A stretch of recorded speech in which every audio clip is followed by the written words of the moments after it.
trench would have been on the north side of the creek, on the north side of the slab wall. And you can see the tailing thing here and the water in blue. So that's from one end of this area to the other, we have damaged groundwater. And that's what we sued about. And also,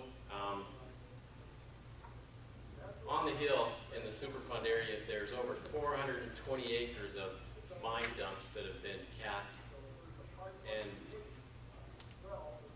they all, the runoff, every time it rains in Butte, the creek, not every time, but practically every time that it rains in Butte, the aquatic life standard for copper and zinc are exceeded in Silverbow Creek. And that's directly due to runoff coming off this hill. And this is kind of the worst case. This trench is up on Anaconda Road, and this water actually reports to the Berkeley pit. And this was a big storm event in 1997. But you know, if you can just imagine what the entire hill must have been like before Remedy came in and capped all those sites. So that's the injury. And now to talk about the legalities of this program and what this fund can be used for is Carol Fox, and she's the Bureau Chief for the Natural Resource Damage Program in Helena.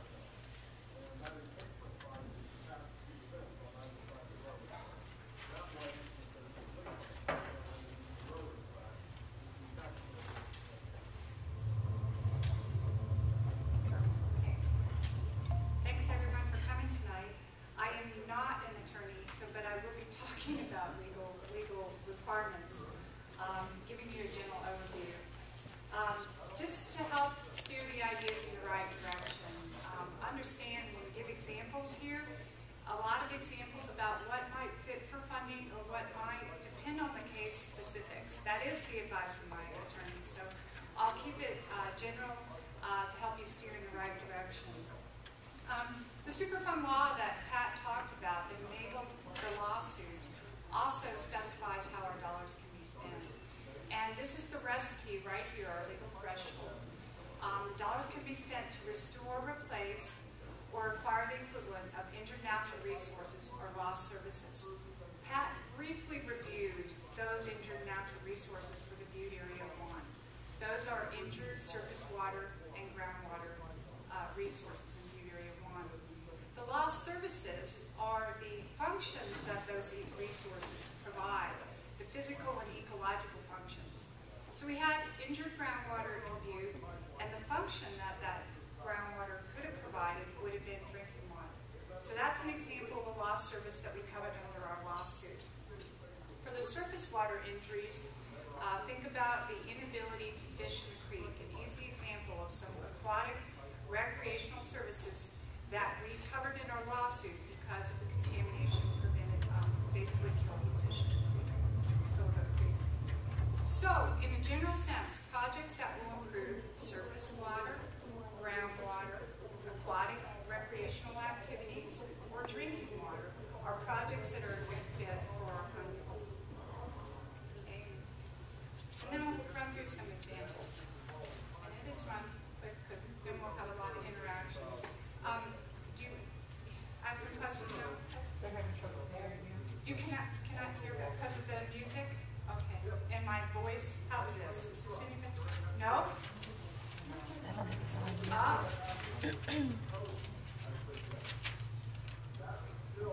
That is a good observation. How's this? Much better. Okay. Thank you, sir. Thank you very much. So, the first part of the equation, to restore injured natural resources, is to restore them into back to their baseline condition. And what that means is to get them back into the condition they would have been in, minus that impact of contamination. That's the baseline condition. So example here is the Silverbow Creek Greenway, where we've used dollars from other parts of our lawsuit. And here's Ramsey Flats, a before and after shot of Ramsey Flats. As part of the Silverbow Creek Greenway project, we removed, under that project, an additional 300,000 acres of cubic yards, that would not have been removed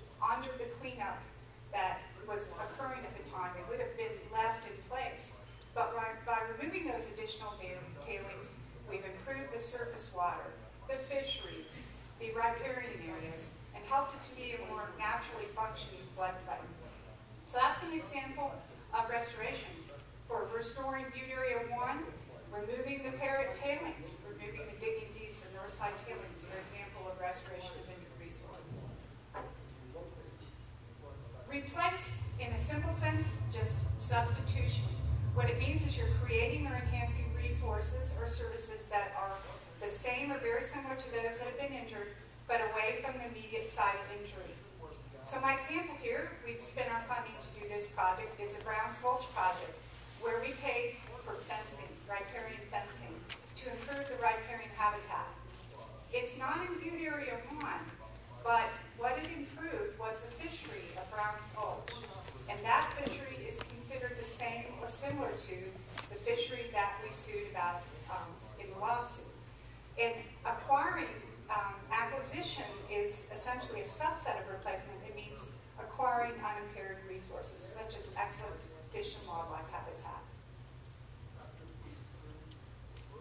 Another example of replacement occurring in Butte and has been occurring for over 10 years with the lawsuit dollars is the replacement of leaking drinking water lines. So what we're doing by replacing those lines, Butte is doing the work. It's been funded for over $35 million to this point, with another $28 million dedicated from other settlement dollars.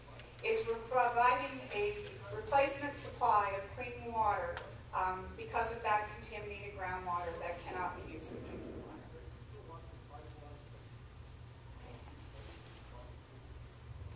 So a common misunderstanding that is important for everybody to understand as you're generating ideas, our lawsuit did not cover all the impacts of mining that occurred in Butte. So my example here is subsidence. It is a result of the mining that occurred in Butte, but it's not a result of hazardous substance contamination. Okay? Another example that I've already heard about tonight, the Columbia Gardens. The Columbia Gardens was lost due to mining. The land was needed for mining. But we didn't sue about the loss of Columbia Gardens. We sued about natural resources and contaminations. You have to keep in mind that not all mining impacts were covered under our lawsuit, because what we covered is a match for what we can fund. So that's why I'm emphasizing that. Another I'll hit, because there was even an article or an opinion piece. Pat explained the two arms of Superfund, the cleanup work being done by ARCO under the U.S. EPA and Department of Environmental Quality's direction. That's to make things protective of human health and the environment. Restoration goes beyond that. So, for example, the article was talking about removal of lead in yards.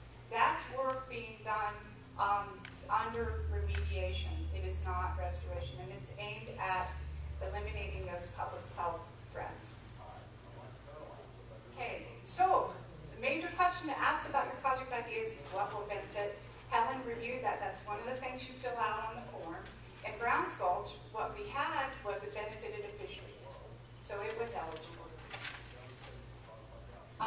So Bell Creek Greenway is an excellent example of what are eligible for natural resource management funds. Here, the Greenway project, it improved and added to the wetlands.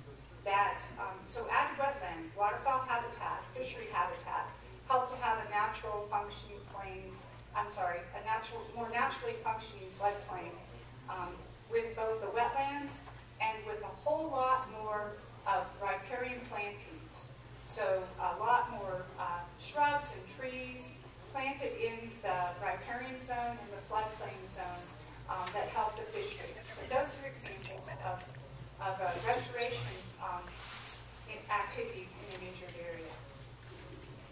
Then the public water system, already explained how that works, so that's eligible. Public water system improvements. Just to note that this back slide, one of these we have funded, the big hole line improvements. How can we do that? That's not in Butte. Well, the reason it's eligible is because the water is for Butte's water supply, the water that comes from the big hole. So on to the aquatic recreation examples, and I'm almost done with my examples. But sometimes I think the best examples are the ones we've already funded, because they've already been through that analysis of what fits. And this is the design for the children's fishing pond in the Hillcrest area.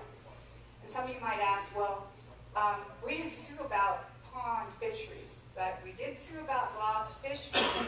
And what we've made a determination is that that's acceptable replacement, that fishing in a pond is similar enough to fishing in a stream that it can be covered with these dollars.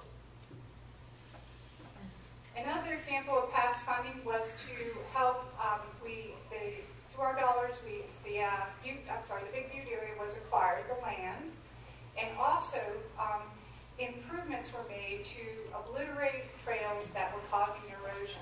So here's an example where you could have a trail that reduces surface water contamination, and that's also an acceptable, eligible project. So I think Helen's going to finish here, walking through the form and taking questions. You want Sure. to do that? So has the fishing pond been decided upon? I'm looking at, do you want to? If we have a fishing pond is my question. It is. Two of my classmates drowned at Homestead Lake. When the kids drowned in the fishing pond, it's not a matter of if. It's when they drown in the fishing pond.